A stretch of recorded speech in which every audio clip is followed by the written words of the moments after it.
Dans cette vidéo, nous allons voir la méthodologie pour calculer une dérivée sans se tromper. Donc, je rappelle que l'on dérive une fonction f essentiellement pour deux choses. La première, la plus importante, c'est pour étudier ses variations, puisque les variations de f sont données par le signe de f'. Et puis, une deuxième application des dérivées, c'est le calcul des tangentes, par la formule de l'équation de la tangente que vous devez connaître. Voilà, pour l'heure, on apprend à dériver. Donc, quand vous avez une fonction f que vous devez dériver,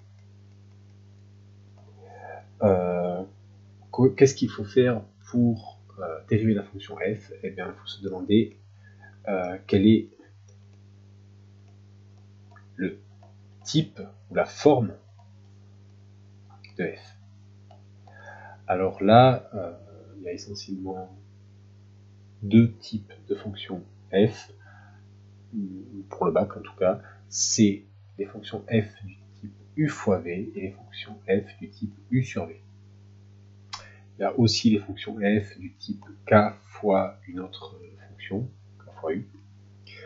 Mais les fonctions les plus problématiques pour dériver, c'est u fois v et u sur v, dont on rappelle les formules.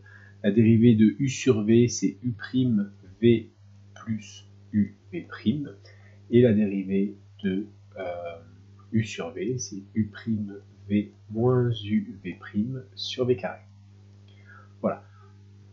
À toutes fins utiles, je rappelle que la dérivée de k fois u, avec k un nombre réel,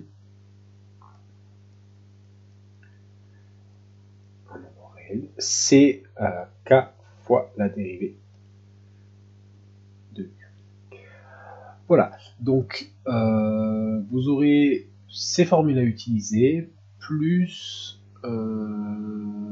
éventuellement des formules de composition, à savoir les fonctions u qui sont ici et les fonctions v qui sont là, peuvent être elles-mêmes des fonctions qu'on appelle composées, et donc peuvent être des fonctions du type, non pas juste u, mais du type exponentielle de u. Donc il vous faut savoir dériver exponentielle de u. Je vous rappelle que la dérivée d'exponentielle de u, c'est u' exponentielle de u. Ça peut être aussi ln de u. La dérivée de ln de u, c'est u' sur u. Ça peut être racine de u. La dérivée de racine de u, c'est u' sur 2 racine de u. Ou bien ça peut être u puissance n. Auquel cas la dérivée, c'est n u' u puissance n moins 1. Ou, dernier cas, c'est de la forme 1 sur u, auquel cas la dérivée, c'est moins u', sur u carré. Voilà, donc ces formules sont toutes importantes, hein. Celles-là, plus les formules des dérivées usuelles que vous avez vues en première. Donc les formules qui sont vraiment capitales pour cette année de terminale, c'est la dérivée de u fois v, la dérivée de u fois v, la dérivée de u sur v, la dérivée de exponentielle de u, la dérivée de ln de u, qui sont vraiment les 4 formules fondamentales. Les autres sont aussi importantes, mais interviennent moins, puisque en terminale, on se focalise vraiment sur les fonctions exponentielles et ln. Et donc, voilà, c'est ce type de fonction-là qui apparaît, au bac. Voilà.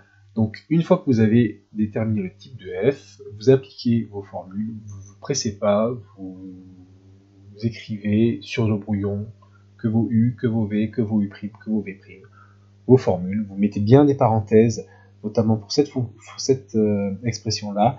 Si vous avez besoin de calculer u' v moins uv', vous mettez bien des parenthèses autour de l'expression de u, autour de l'expression de v, autour de l'expression de u', autour de l'expression de v'. Il vaut mieux mettre trop de parenthèses que pas assez, et vous ne vous trompez pas pour effectuer le calcul. Une fois que vous avez calculé la dérivée de f, très souvent, ce que vous allez avoir à faire, c'est étudier son signe. C'est pas toujours le cas, mais en général, c'est quand même ce qu'on fait pour étudier les variations de f. Donc, je rappelle que une fonction dérivée, on aime bien la mettre sous forme factorisée. On essaie au maximum de mettre f prime sous forme factorisée, parce que c'est ainsi qu'on peut étudier plus facilement son signe. Voilà.